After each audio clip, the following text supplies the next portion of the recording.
के पक्ष चिन्हों पर चलने के लिए तत्पर हैं। अम्बेडकर साहब के विचारों को आगे बढ़ाने के लिए तत्पर हैं। ऐसे युवा साथियों के लिए, ऐसे जनमानस के लिए पुनः एक बार सभी से जोरदार ताली चाहता हूं। अब मैं अपनी बात कहना चाहूंगा। यहाँ पर जो बुलाने का आयोजन है, बुलाने का जो प्रयोजन है, उसका कारण सिर्फ एक है। अम्बेडकर जी की जयंती प्रतिवर्ष जायस नगर में मनाई जाती थी। कभी मंच के माध्यम से, कभी शोभा यात्रा के माध्यम से अम्बेडकर जी की जयंती अम्बेडकर सेवा समिति के बैनर तले होती थी। पिछले बार अम्बेडकर जी का भव्य शोभा यात्रा इस संपूर्ण नगर में निकाला गया। उसमें इस आसपास के क्षेत्र के तमाम लोगों ने उपस्थित होकर के उस शोभा यात्रा की जो रैली की भीड़ थी, उस भीड़ को 5000 से आगे करने का काम यहाँ की जनमानस ने किया था।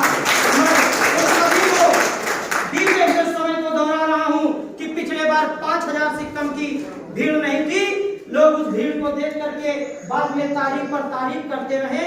उसमें वो तारीफ जो हुई एक एक जन की, एक एक लोगों की रही।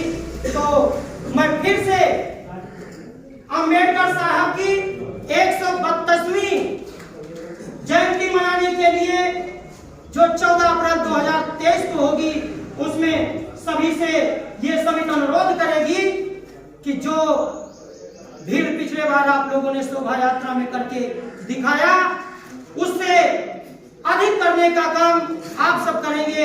ऐसी उम्मीद अम्बेडकर सेवा समिति आप लोगों से करती है। और अम्बेडकर सेवा समिति ये प्रण लेती है कि जिस तरीके से आप लोग अम्बेडकर सेवा समिति के लिए खड़े हैं, अम्बेडकर सेवा समिति हर एक बैठे जनमानस के साथ खड़ी रहेगी।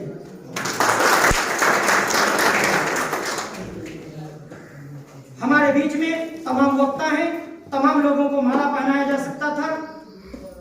सभी लोग स्वागत के पात्र हैं।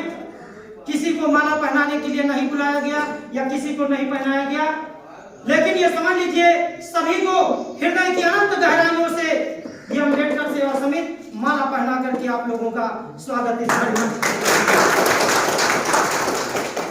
हमारे बीच में बहुत से वक्ता हैं।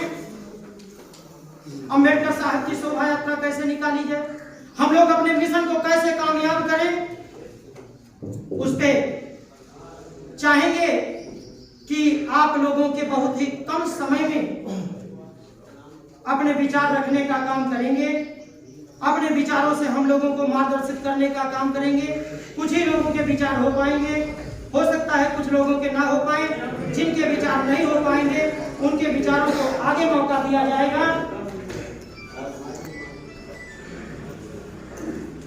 तो जी की धर्मपत्नी भी है।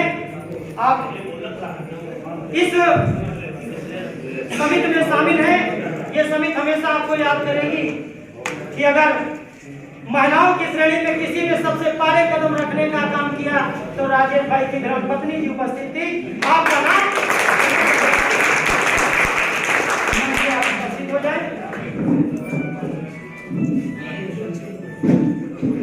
सके तो कोई समाज लाइए, आप लोग भी बोले, अगर हो सके तो कोई समाज लाइए, अगर हो सके तो कोई समाज लाइए,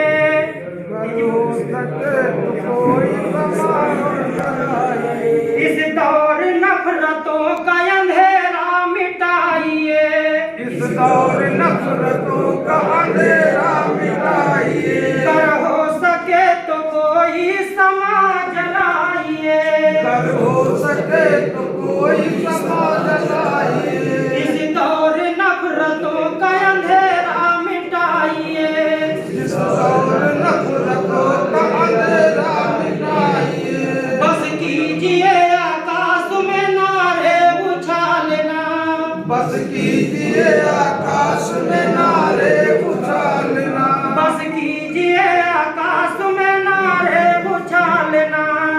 कीजिए आकाश में नारे उछालना। ये जंग है, इस जंग में ताकत लगाइए। ये जंग है, इस जंग में ताकत लगाइए। ये जंग है, इस जंग में ताकत लगाइए। ये जंग है, इस जंग में ताकत लगाइए। नफरत